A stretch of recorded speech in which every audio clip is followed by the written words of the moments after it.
cerca de Ranana. Hay una persona que me escribe por el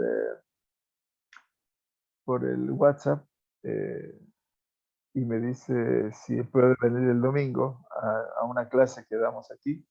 Le dije que sí. Dice, bueno, entonces voy a pie. Dije, ¿usted vive en Ranana?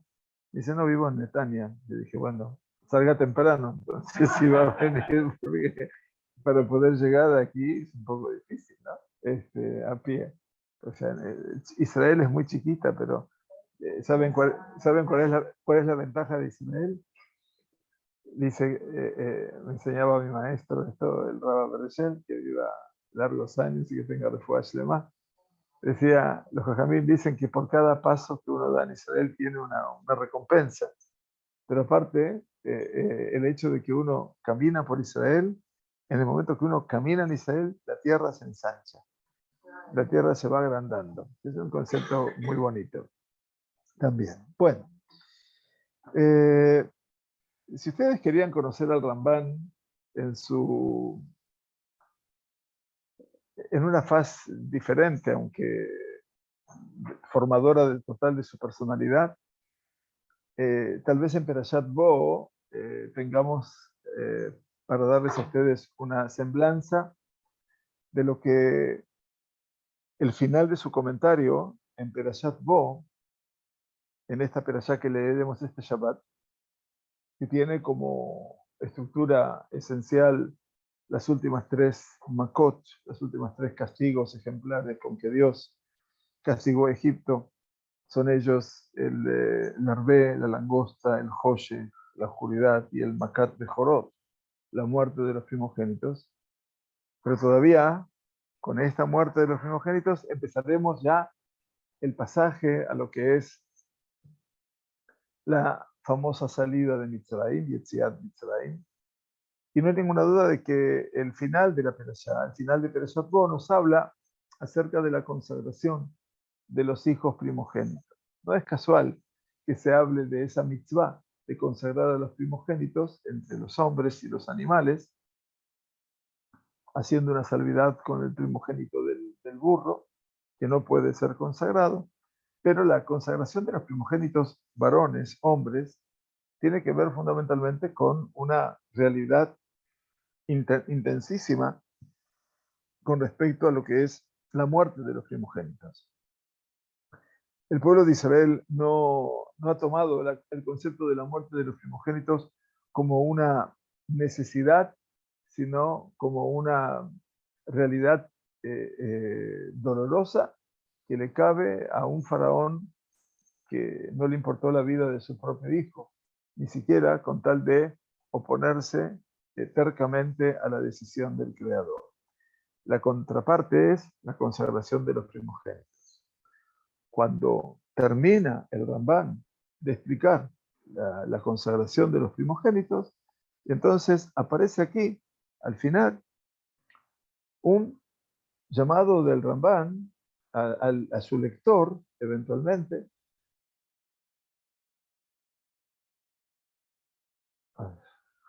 Se me metió algo aquí, no sé qué es.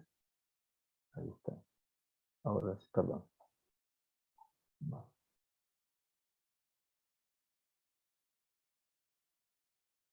Perdón un minutito. Ok, ahí está. Se me ha tapado la pantalla. Un, un llamado de Rambán a una atención muy particular que para muchos comentaristas ulteriores, esto que hace Rambán aquí es tal vez la primera declaración de un comentarista siglo XII, siglo XIII, acerca de lo que es el principio de la fe judía. ¿No es cierto? Aquí Rambán se va del contexto y va a hablar específicamente de un concepto y dice lo siguiente, traté de tomar algunas anotaciones en particular para poder ayudar la traducción de todo esto, pero de todas maneras es muy interesante esto de Rambán. No estamos explicando ningún versículo, simplemente dice Rambán, final de Perashat Bo, en su comentario, Beatá dice, y ahora, Omar leja klal betam mitzvot rabut. Te he de decir a ti una regla general en el sentido de muchas mitzvot.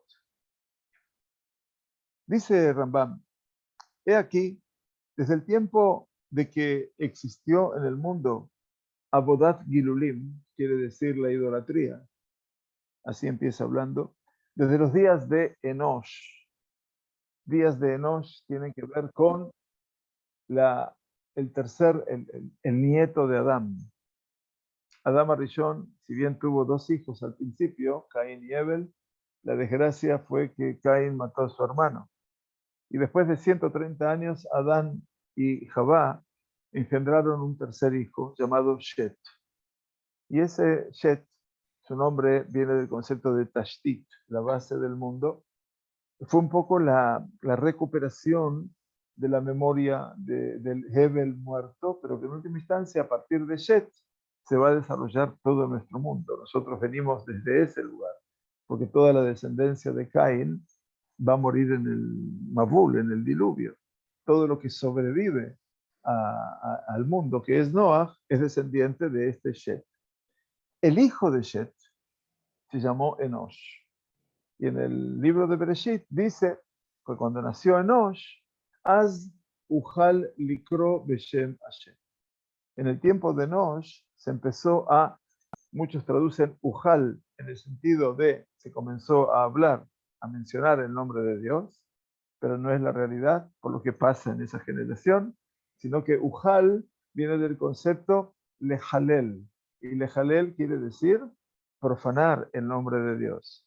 Entonces el Rambán lo que nos trae aquí, eventualmente, es que desde el tiempo de que se instaló Abodat Gilulim, aquí adelante, desde el momento que se instaló Abodat Gilulim, la idolatría, dice el Rambán, en este mundo, desde los días de Enosh, desde los días de este descendiente de Shet, cuarta generación o tercera generación en el mundo, dice Rambán, Ejelo adeot de Ishtabesh be'emuna.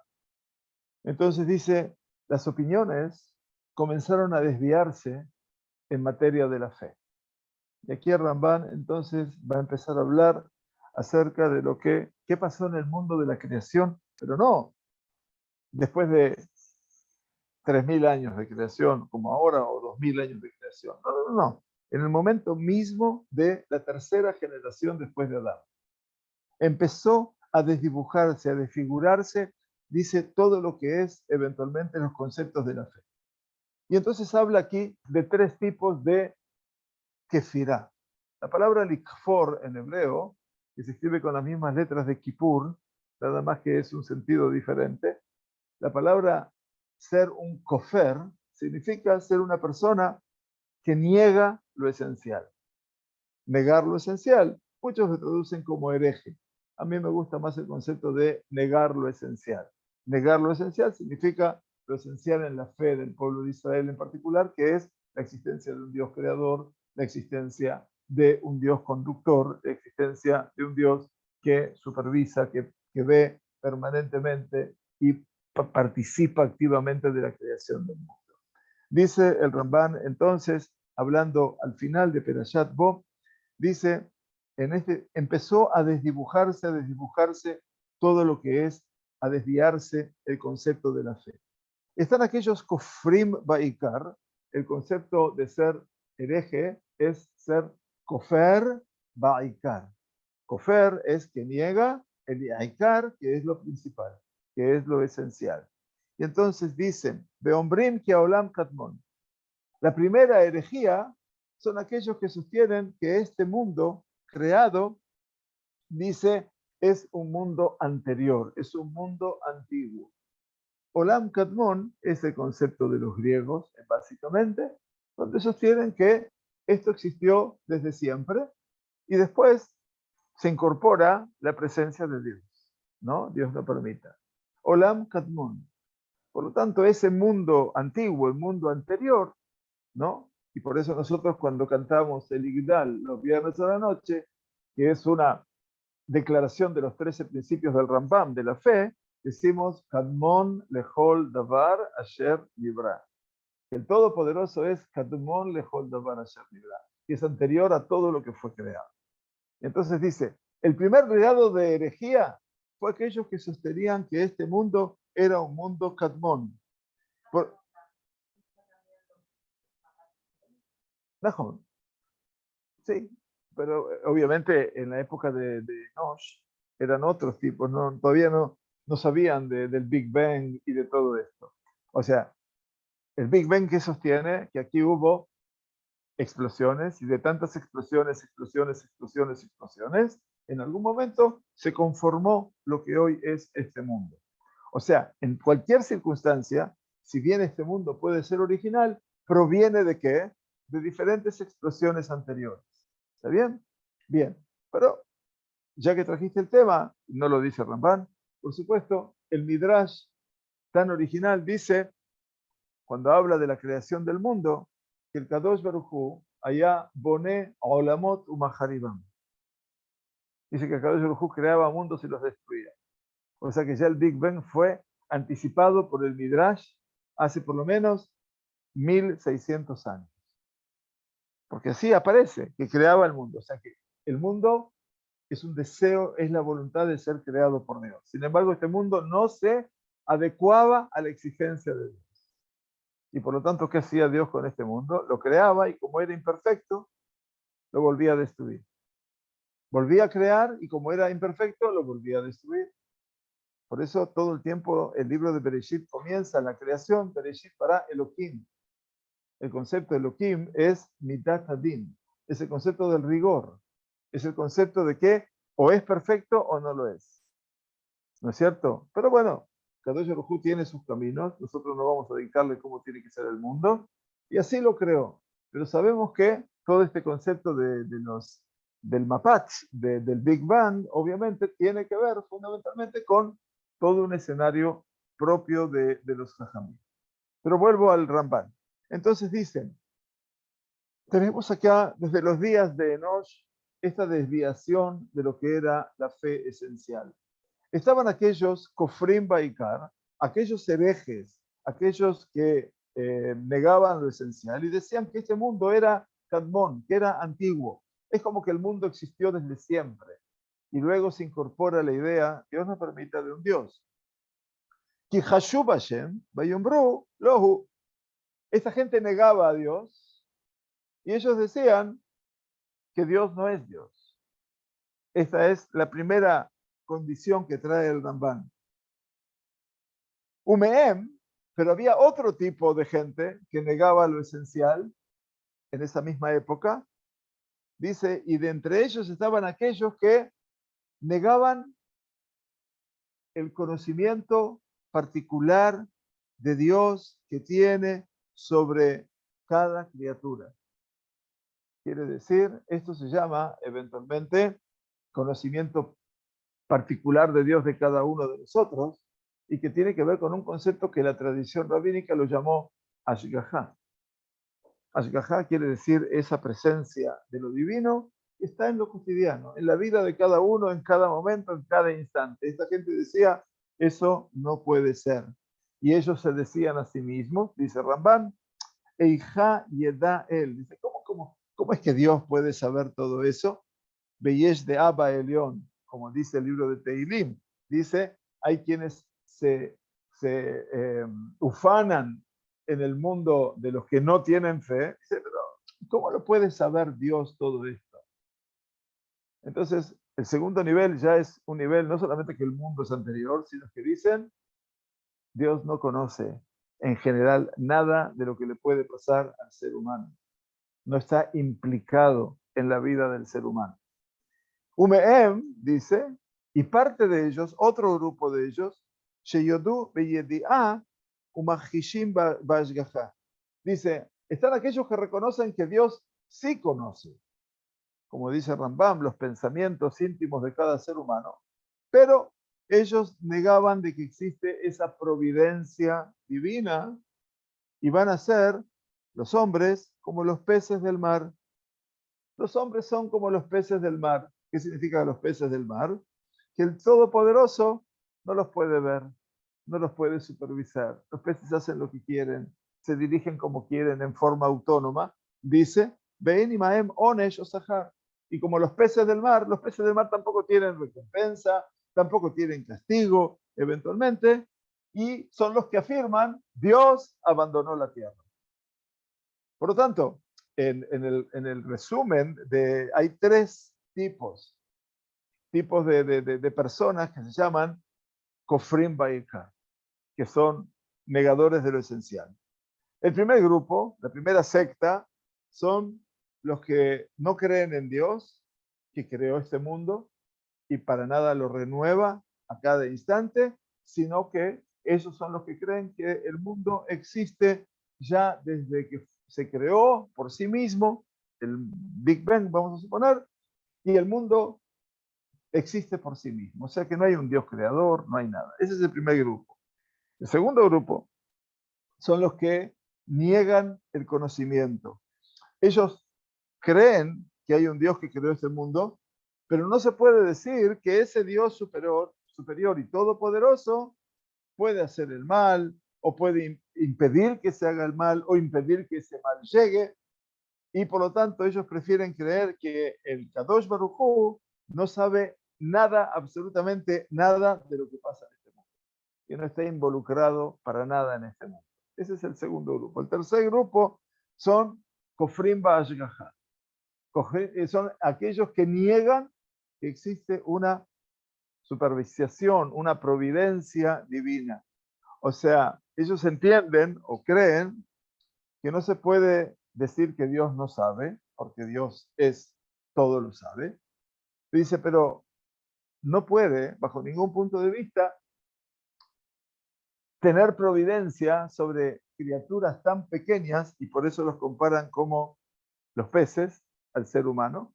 Y por lo tanto dicen, no hay los animales, así como no tienen ashgaha pratit, como no tienen esa providencia particular de Dios, el hombre tampoco lo tiene. Por lo tanto, este es el panorama que plantea el Ramban al final de Perashat Bo.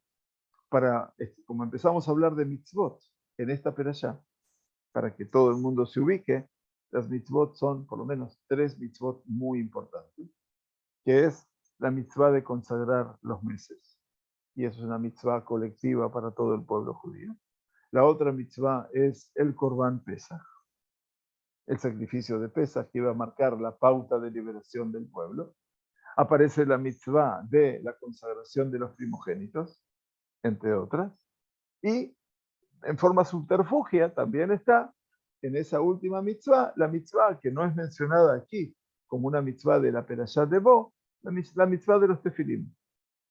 O sea que todo está ligado al mundo de las mitzvot. Y por eso el Ramban siente la necesidad de poder plantearnos en ese instante cómo se dio la estructura del mundo desde la tercera generación, llamada Enosh.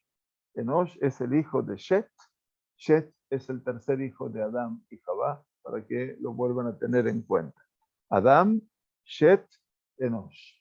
Cuando uno quiere ver esa genealogía, abre el último libro del Tanaj, que se llama Divrei Yamim, el libro de Crónicas, capítulo 1, del libro 1, y ahí van a ver que empieza todo ese libro y dice Adán, Shet, Enosh. Adán, Shet, el hijo de Adán y Enosh. No se cuenta Caín, insisto, porque Caín y toda su descendencia desaparecen con la llegada del Mabul, con la llegada del diluvio. ¿De acuerdo? Eso hay que saberlo, porque esa descendencia de Caín, que tuvo 7 descendientes, mueren todos en el Mabul. No queda resabio de Caín, excepto de una hija, una descendiente de sus hijos, que se llamó Naamá y que fue la esposa de Noah. Y por lo tanto, algo de Caín se salvó en el mundo, pero era una buena versión, se salvó de él, ¿no? Entonces el Ramban nos dice, Bekasher irtze a Elohim be'aida o beyahid, dice, y cuando el Todopoderoso quiera contactarse con una comunidad, con una congregación o con un individuo, y hará para ellos señales, modificando la normativa o la normalidad del mundo y la naturaleza, podremos tener en claro que todas esas ideas que niegan y la existencia o el conocimiento o la providencia de Dios, cuando Akadosh Baruj Hu hace una señal, da por tierra con todas esas ideas, dice el Rambam. Que amofeta nifla, porque ese portento, que es una maravilla, acuérdense que nosotros salimos de Mitzrayim, dice beotot ubemoftim, con señales y portentos. El mofet significa algo que modifica la naturaleza. Venimos viendo de la semana pasada determinados castigos, plagas, como se conocen, en las cuales la naturaleza se modificó completamente. Y por lo tanto, dice, cada vez que se modifica la naturaleza a través de una plaga, yesh la olam eloam mejadesho. Dice, si se produce ese granizo, como pasó la última de las Makot la semana pasada, Nitach Arza, que el granizo eventualmente descendía no solamente como hielo, sino también con fuego, y que en el momento que Moshe fue a rezar, porque el faraón le pide ya por favor que pare esa plaga, ¿cómo terminó el granizo? ¿Dónde terminó el granizo? Estaba cayendo el granizo. No puede desaparecer.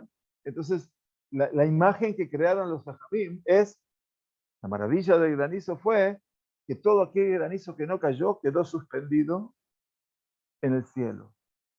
Quedó suspendido en el cielo. Y uno dice, ¿y para cuándo? Dice, va a haber una guerra de Yoshua, y empezamos a estudiar Yoshua, va a haber una guerra en la cual ese granizo va a ayudar a Yoshua en la batalla posterior.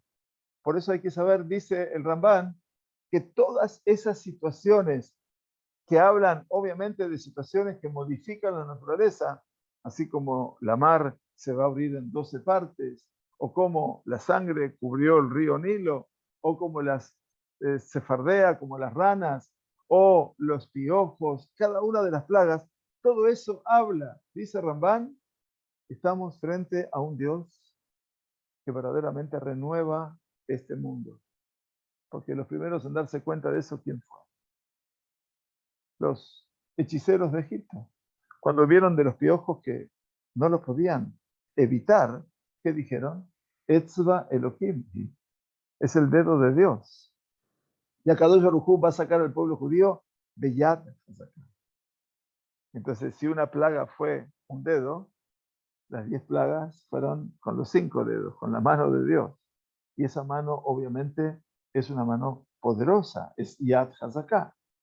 Y entonces eso habla de que hay una intervención de Dios en este mundo.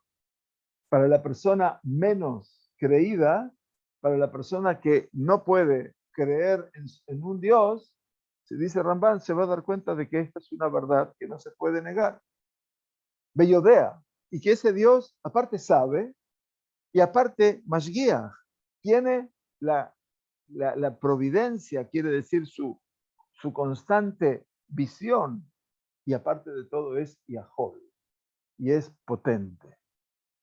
O sea que, en última instancia, les decía, todo este comentario último del Rambán es muy trascendente para entender lo que son los principios de la fe judía. Él está hablando de esto, y sepan ustedes que el Rambán no tuvo una vida fácil, si bien fue un líder natural del pueblo judío en su ciudad natal, en su país natal, en España, y en la ciudad de Gerona, en el norte de Barcelona. Sin embargo, el Rambán tuvo que exiliarse, ¿no? Y tuvo que llegar, obviamente, a estas costas, a una tierra que estaba desolada y abandonada a los 70 años de edad. ¿Y todo por qué? Simplemente porque tenía que participar en defensa de la comunidad hebrea de Gerona, en esas compulsas ideológicas que se tenían con la iglesia cristiana. Fuese el resultado que fuese, aun cuando el judío se imponía, el judío debía abandonar su tierra, so pena de muerte. Y el Rambán tuvo que exiliarse. No le fue fácil a él, y sin embargo está hablando de aquello que llevó toda su vida y que ahora, en el momento que llegó aquí a la tierra y al poco tiempo murió, eventualmente, es uno de los conceptos que él lega mamás a su hijo. En última instancia, a su hijo le escribe una epístola, una carta, que por todos es muy conocida. Pero este comentario de Ramban no se conoce mucho. Dice, y cuando ese portento, cuando esa señal sea, en principio, determinada por la boca del profeta, dice, podremos comprobar ahora mucho más la verdad de la profecía. ¿Cuál es la verdad de la profecía? La profecía es que hay un Dios que se comunica con el hombre, dice Ramban, perdón. Y así como dice que Dios va a revelar su secreto a sus esclavos, sus profetas, y por lo tanto dice, de esta manera se habrá de cumplir toda la Torá. O sea que Ramban aquí nos dice a nosotros, bueno, cómo responder a la primera, la segunda y la tercera posición de la herejía en este caso. Por lo tanto, nos va a decir el escrito de la Torá, todos estos milagros, todas estas señales, todos estos portentos, y en esto él acuerda con el Rambam, con Maimónides, que Moshe no hizo las señales para que crean en él. Moshe no tenía que propagarse como el líder del pueblo judío. Todas las señales se hicieron para demostrar que existe un creador. Entonces dice, por lo tanto, dirá el escrito de la Torá tanto para que sepas, dice en esta perashá, Lemán te da, para fin de que sepas que yo soy Dios en el seno de la tierra. Esto lo estudiamos ya en la perashá anterior, pero vuelve a repetirse ahora. Y si yo soy Dios en el seno de la tierra, eso es para demostrar que existe una ashgajá, que hay una providencia divina, que Dios está aquí en medio, que no la abandonó a esta tierra, a los sucesos naturales de la tierra como ellos sostienen. El Dios de Israel, que es el Dios del universo, no es el Dios del pueblo judío, es un Dios que está involucrado, dice el Rambán, en todo lo que es el mundo de la creación. Y las señales que él manda son una prueba.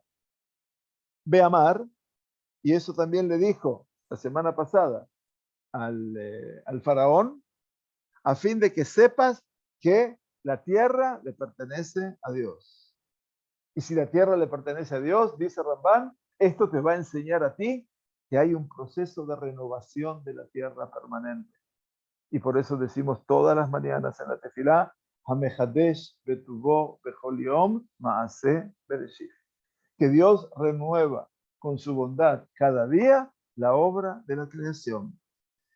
Ki hem shelo, dice, porque toda la tierra le pertenece a él, y aclara el Rambán que la creó de la nada. De la nada quiere decir no hay material previo.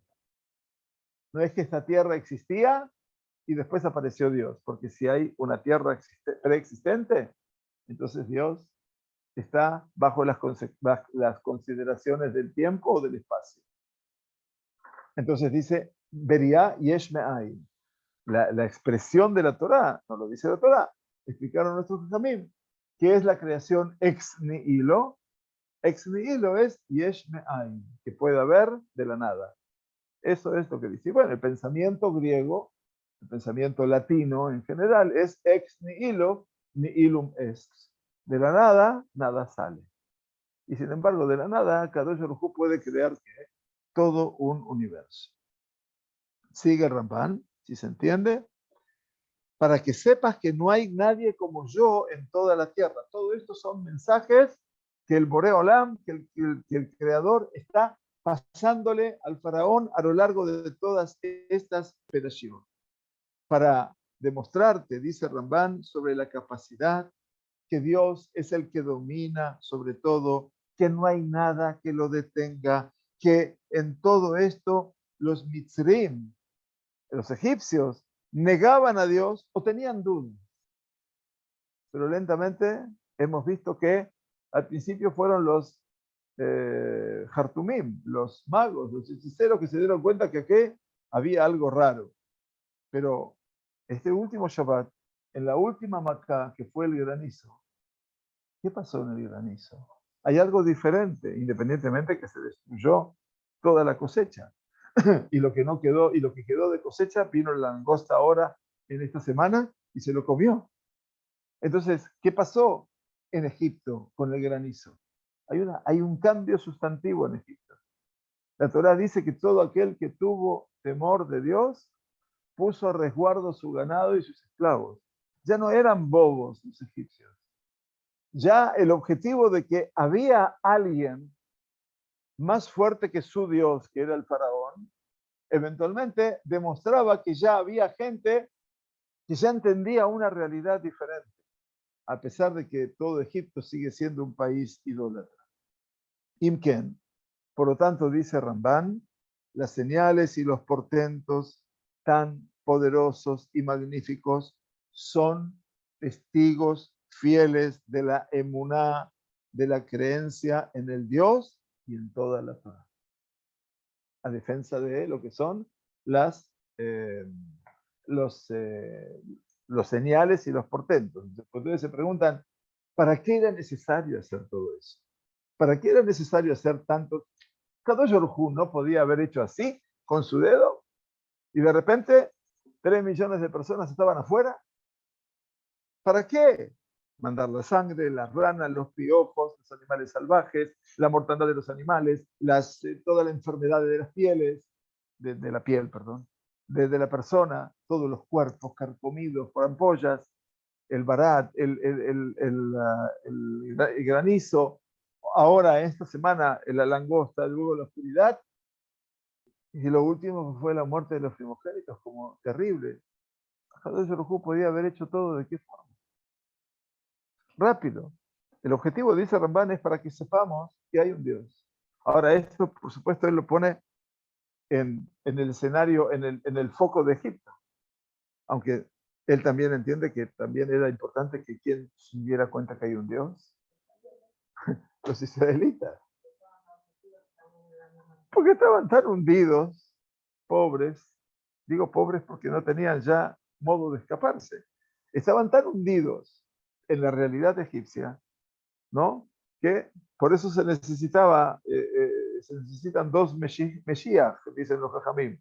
Uno para que saque a Israel de Egipto y el segundo va a sacar a Egipto de dentro de Israel. O sea, porque todo eso sigue conviviendo con nosotros. Y eso es lo que dice el Ramban. Sigue, por supuesto que el comentario es un poco más extenso.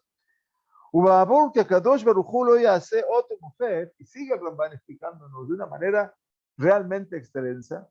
Dice, y por cuanto que el Todopoderoso, el Santo bendito de él, no va a hacer una señal y un portento en toda generación a los ojos de un malvado o de un hereje, nos ordenará a nosotros que hagamos siempre una memoria y una señal a lo que nuestros ojos vieron. Dios no se va a manifestar solo a los malvados, como al faraón, o a esa generación. No. También quiere contar con nosotros, dice Ramban, y nosotros somos los responsables. Dice, tenemos que hacer siempre zicarón, quiere decir la memoria y una señal a lo que nuestros ojos vieron. Bena'ati kadabar el veneno. Y que le podamos hacer un copy-paste, dice Rambam, con su lenguaje, Na'atik, se lo copiemos a nuestros hijos.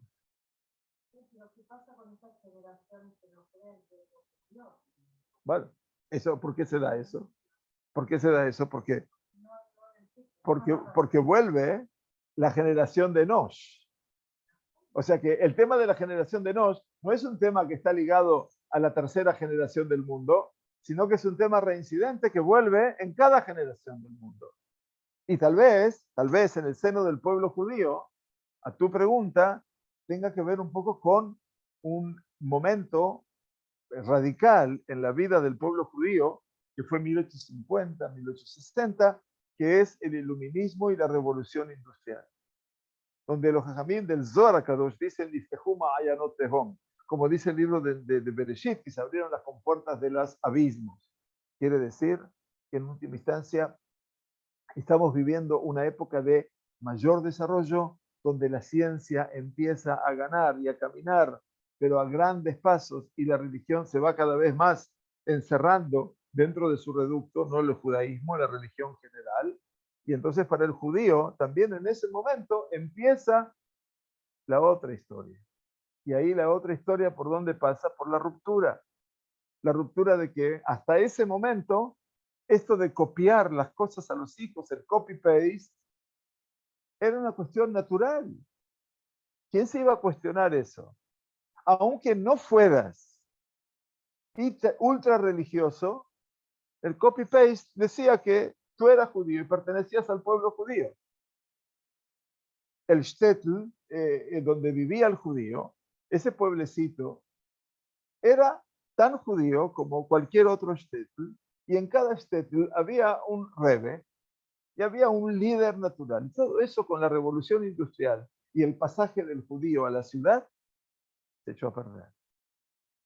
No porque no tengamos que ser ciudadanos y no tengamos que ser metropolitanos, no, porque eso es parte del desarrollo del ser humano, pero uno puede mantener su prioridad, su identidad cultural y su identidad espiritual. Sin embargo, el mandato del iluminismo con Mendelssohn fue Eye Yehudi bebeiteja, Adam betzeteja. Tú tienes que ser un judío en tu casa. En las 4 amot, en los 2 metros de tu casa, sé judío. Ponete kisui rosh, ponete kipá, prende las velas, pero cuando salgas, todo afuera. Tengo que ser un gentleman que está ligado a la sociedad. Y eso fue lo que fue partiendo un poquitito. Por eso dice, Kadosh Baruj Hu dice, le pidió a cada yehudí, porque también a ellos se las señales, que hagamos una memoria de lo que es nuestra experiencia y la copiemos a nuestros hijos y los hijos a sus hijos y sus hijos a la última generación. Ese circuito, Nora, en algún momento se cortó. Se cortó, lamentablemente. No sé, no pasó. Entonces las huellas se perdieron. Entonces, en última instancia, es el esfuerzo, dice Ramban, para poder sostener la emuná, es este copy-paste que hay que hacer. Y si no hay copy-paste, hay pérdida de valores, hay pérdida de identidad.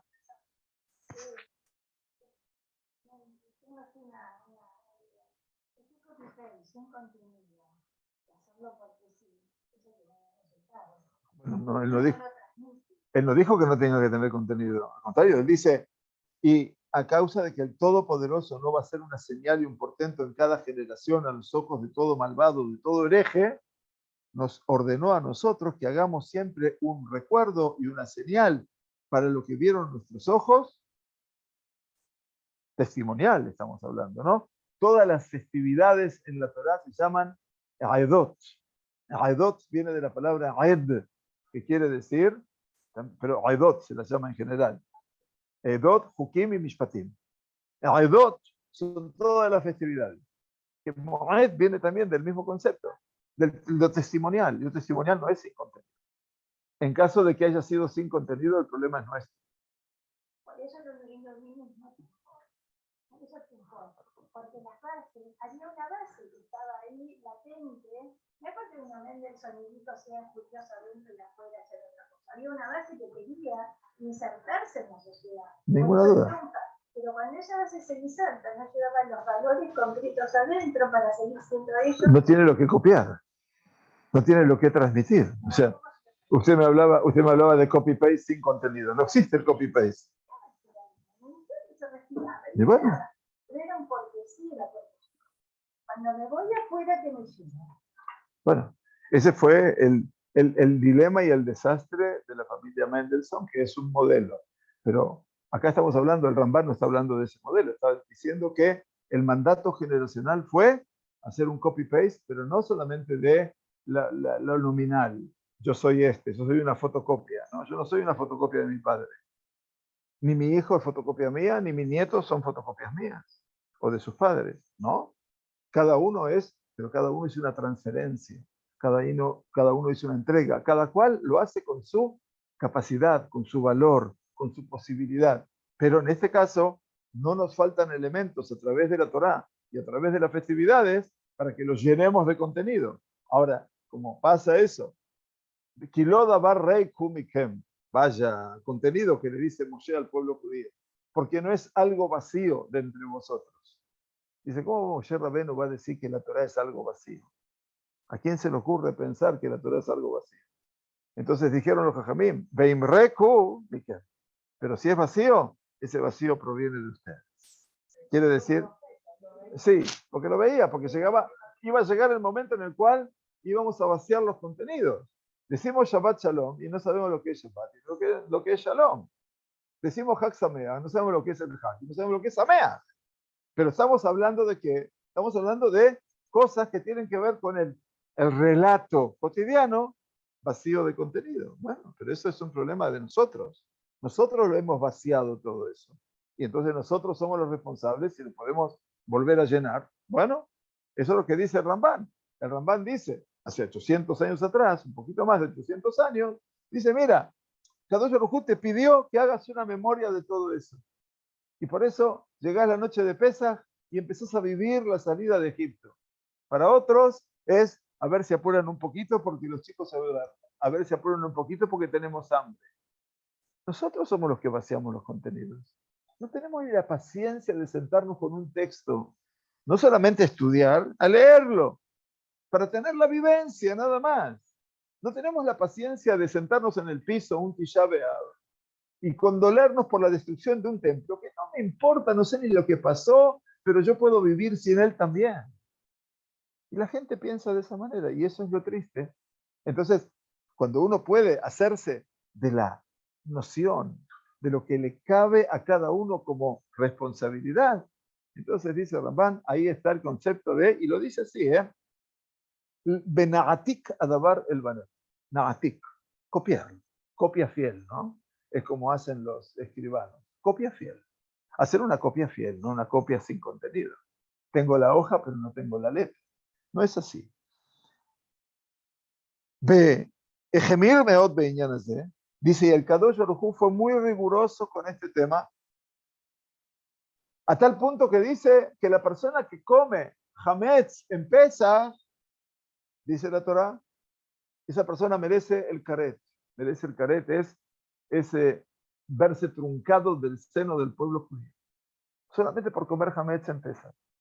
Y hoy escuchamos libremente en las personas. Yo vivía en un edificio antes que los vecinos en Pesach se iban especialmente a Europa para poder comer Hametz. Tiene que ver.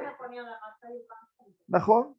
Y escuchás la radio y decís, yo respeto Kippur, pero en la calle no como en mi casa. Bueno, está bien. Cada uno encuentra ese modelaje de la experiencia judía, no es para multiplicarlo. Lamentablemente es triste que de esa forma, o sea, si yo quiero vivir de acuerdo a un concepto, tengo que estudiar. Y vivir, y decido vivir de ese concepto. Pero conocerlo, saber por qué. Sí, claro. Ubeazibat a Pesach. Dice, el abandonar a Pesach. Dice, Beitzrich Shenichtov, dice, y el Kadosh Baruj Hu fue muy exigente con eso. Uno dice, caramba, ¿cómo me exige Dios? Y dice, pero no, también hizo que escribamos todo lo que viésemos para nosotros de los milagros y de los portentos por medio de nuestras manos y por medio de nuestros ojos. Y escribirlas aún más en las entradas de la casa. O sea, que lo pongamos en el tefilín del brazo, el tefilín de la cabeza. Todo eso que estamos viviendo, de esos milagros, que lo pongamos acá y acá.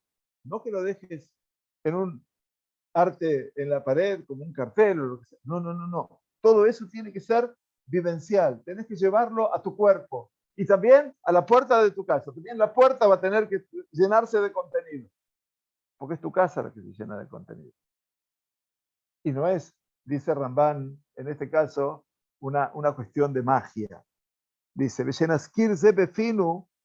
no solamente que el tefilín de coso y aquí y la mezuzá, sino que recordemos esto con nuestras bocas en la mañana y en la noche. Como dijeron, Emet Beyatzir. A la mañana decimos, después del Shema Israel, Emet Beyatzir. ¿Verdad? y constante. Dice de Oraita, es de la Torá, de lo que está escrito, Leman Tizkoret Yom Tzetejam Eretz Israel Kol Yimeja Yecha. Dice, para que recuerdes el día que saliste de Egipto, todos los días de tu vida. V'shena'aseh Sukkah bechol shana. Y dice Rambam, y que hagamos una Sukkah todos los años. ¿Para qué esa vivencia? Dice Rambam, esa es la forma de copiar. Ese es el copy-paste. O sea que el copy-paste de Rambam no es como uno lo puede imaginar eventualmente, que puede estar lleno de vacío. No, no, no, es un copy-paste activo. Que lo llevo aquí, lo llevo aquí, lo llevo en la puerta de mi casa, hago la sukkah, vivo permanentemente, lo tomo en la tefilá y digo a la mañana y a la noche. Vejen Kore Yotze Baem, dice, y así es, y todas las demás mitzvot, muchas mitzvot son una memoria de la salida de Egipto. Y todo es para que, para todos nosotros, en todas las generaciones, tengamos testimonios en esos portentos y milagros que no se habrán de olvidar, y que no haya forma de que estos abran la boca a aquel que niega la emuná en Dios. Porque la persona, no lo digo yo, que akone mezuzá bezuz ejad. Una persona que compra una mezuzá por una moneda y la pone en la puerta de su casa. Dice, y la pone a sabiendas y a conciencias de por qué lo hace, esa persona que compró una mezuzá no tan cara como las que se pueden vender hoy en día en los libros, en los negocios de Judaica, se pueden conseguir mezuzot también baratas, pero buenas. Dice, esa persona que la pudo poner, ¿saben lo que dice Rambam? Benitkaven beñaná, y la persona que ha puesto toda la intención en esa mezuzá, ¿por qué la pone? Ya reconoce esa persona en lo que es la renovación de este mundo y el conocimiento de Dios y su providencia divina, y también en la profecía, y también cree en todos los rincones de la Torá, fuera de que reconoce que la bondad del Creador es muy grande para con todos los que hacen su voluntad, que nos sacó de esa esclavitud a la libertad, y un gran honor por el mérito de los patriarcas que querían y amaban con temor a su nombre. Poner una mezuzá con intención es declarar, yo creo que Dios creó el mundo, yo creo que este mundo no es antiguo, yo creo que Dios me conoce y conoce todas las obras de los seres humanos, que Dios está presente en cada lugar. Eso solamente en la mezuzá. Si no lo pensaron hasta ahora, piénsenlo, por las dudas, porque en última instancia la mezuzá no es tan solo un objeto decorativo, ¿no es cierto? O que lo ponemos por las dudas. Tampoco la mezuzá es culpable de lo que nos pasa o lo que no nos pasa. Todo, en última instancia, el que nos ordenó poner la mezuzá es él. Y le fija, últimos dos párrafos. Dijeron, por lo tanto, en Pirkei Avot, tienes que tener mucho cuidado en el cumplimiento de las mitzvot que parecen livianas, que parecen simples, como aquellas que son de un peso mamash mayoritario, como el Shabbat, por ejemplo.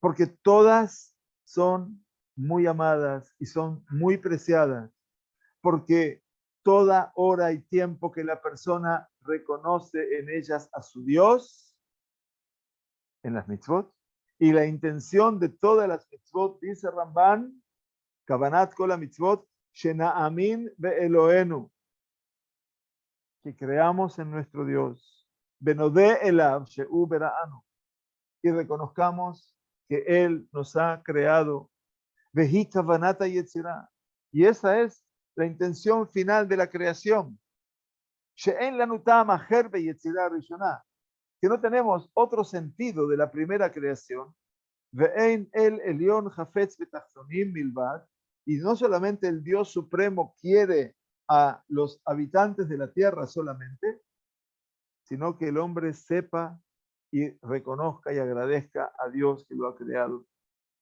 Y toda la sensación de la romemut, de la elevación, de lo excelso, de la voz, en las plegarias y la intención de los Batei Knesset, de las sinagogas, y el mérito de la tefilá en comunidad, tefilá berrabim. Dice, esto es que las personas tengan un lugar donde congregarse y puedan agradecer al Dios que los creó y los ha dado a luz, o les ha dado su existencia, perdón, y que esta gente pueda proclamar y lo digan delante de todas sus criaturas. Y esto es lo que dijeron nuestros sabios, Vaikareu el Elohim Bejostá. Y así dice el profeta Yoná. Esos hombres que estaban en el barco, que no eran hombres improvisados, eran todos expertos marineros. No se olviden de eso, ¿eh? ¿Y qué pasó en el momento que se desató la tormenta? Y lo primero que hicieron ellos fue Vaikareu el Elohim Bejostá. Estos hombres, después de que se dieron cuenta que Yoná era el responsable de esa tormenta, entonces, ¿qué empezaron a decirle? No solamente le dijeron, levantate y reza a tu Dios. Ellos mismos se dieron cuenta que si este hombre decía, yo al Dios creador de los cielos y la tierra temo, no dijo otra cosa, soy hebreo y le temo al Dios creador de los cielos y la tierra. En ese momento se dieron cuenta que algo pasaba en este mundo. Y estos hombres, que eran marineros, eran cretenses, que no tenían nada que ver con el judaísmo, se pusieron a implorar a Dios con toda su fuerza.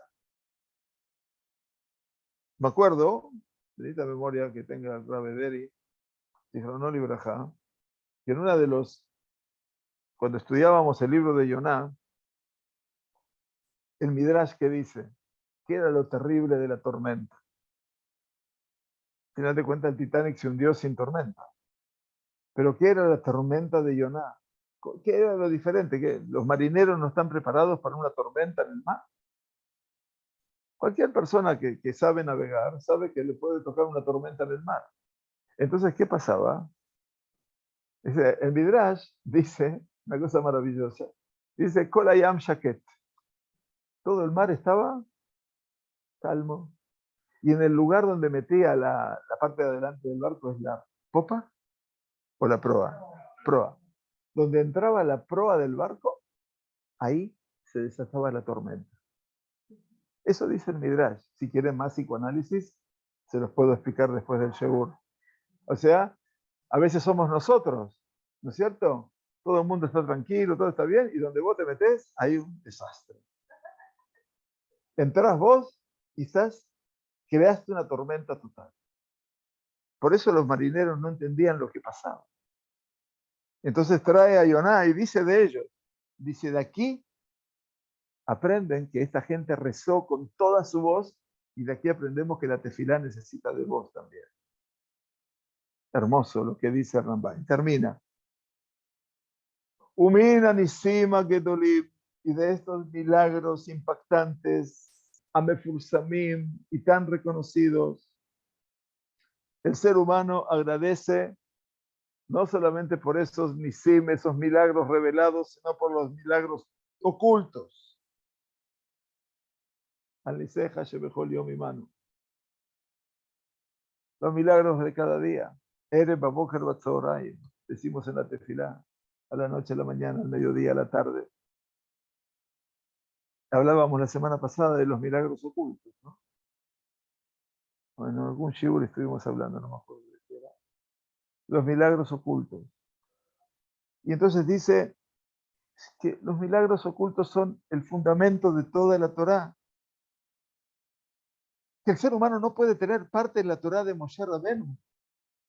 Si tú querés tener parte de la Torá contigo y ser parte de la Torá, no puedes ser parte de esa Torá hasta que creas Hashem Behol de Barenu, Umikrenu, en todo lo que nos acontece, en todos los sucesos de nuestra vida, que todos son nisim, que todos son milagros, dice el Rambam. Ein baem teva uminagosh el olam. No te confundas. No es esto un portento de la naturaleza y es cómo el mundo se dirige, cómo el mundo se maneja. Así lo dice la gente. Así lo dice el común de la gente, ya sea entre las multitudes o en el individuo. A no ser que la persona haga de las mitzvot, y a partir de las mitzvot, Yatzeligenu Sejaró. Akadosh Baruj Hu le dará a él su recompensa. Y si el hombre transgrederá, entonces lo cortará, lo truncará. Pero todo esto es con la Gizerá, con el decreto del cielo, como ya te lo expliqué, nos manda a Bereshit. Y entonces se darán a conocer los milagros ocultos en el tema del colectivo, del grupo, cuando Yavó, cuando venga de Yehudé a Torah, cuando ese colectivo vengan hacia los destinos de la Torah, como las bendiciones, como las maldiciones que aparecen en la Torah, como dice el escrito de la Torah, Be'amru kol hagoyim al me asa Hashem kaja la haaretz hazot. Cuando Moshe habla del libro de Devarim, van a pasar los pueblos por acá y van a ver la destrucción de la tierra y decir, ¿y por qué hizo Dios esto con esta tierra? Y entonces van a decir, la respuesta, a la Shelazbu et Brit Hashem lo que ha votado. Porque abandonaron el pacto de su Dios, el Dios de sus padres. Quiere decir que también las naciones del mundo se van a dar cuenta que todo esto que pasó aquí, el exilio, 2000 años, no es tan solo una consecuencia de que Roma es más fuerte que Israel, sino que es un destino que Akadosh Baruj Hu lo ha establecido. De amar Bekium Berraú Kolamea Aretz, y van a ver todos ellos, verán todos los pueblos que en nombre de Dios ha sido invocado sobre ti y temerán de ti. Beot Afaresh Ze Be'ezrat Hashem. Dice, y más adelante te lo voy a seguir explicando. ¿Saben cuándo? Al final del libro de Vaikra. Recién al final del libro de Vaikra. Este es el Ramban. Este es el estudio de la Emuná. ¿Y para qué nos sirven a nosotros todos estos milagros que Akadosh Baruj Hu ha obrado? Y si quieren algún milagro más próximo, bueno, vean el milagro del año 1948, el 5 de Iyar, o el 11 de mayo, 4 de mayo, no sé cuándo fue. El 5 de Iyar, el 15 de mayo de 1948, 4 de Iyar, 5 de Iyar de 5708. Si hay algún milagro más claro todavía, está eso. Bueno, bienvenidos a todos. Shabbat Shalom. Muchas gracias.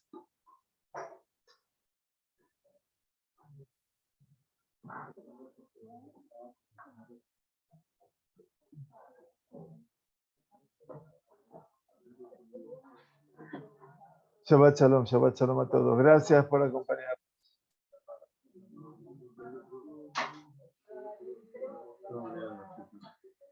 Besat Hashem. Eliab, el hijo de Yair. Él no sabe que los abuelos van a ir. ¿Cuatro abuelos van? Imagino que sí. No sé, yo pienso que sí.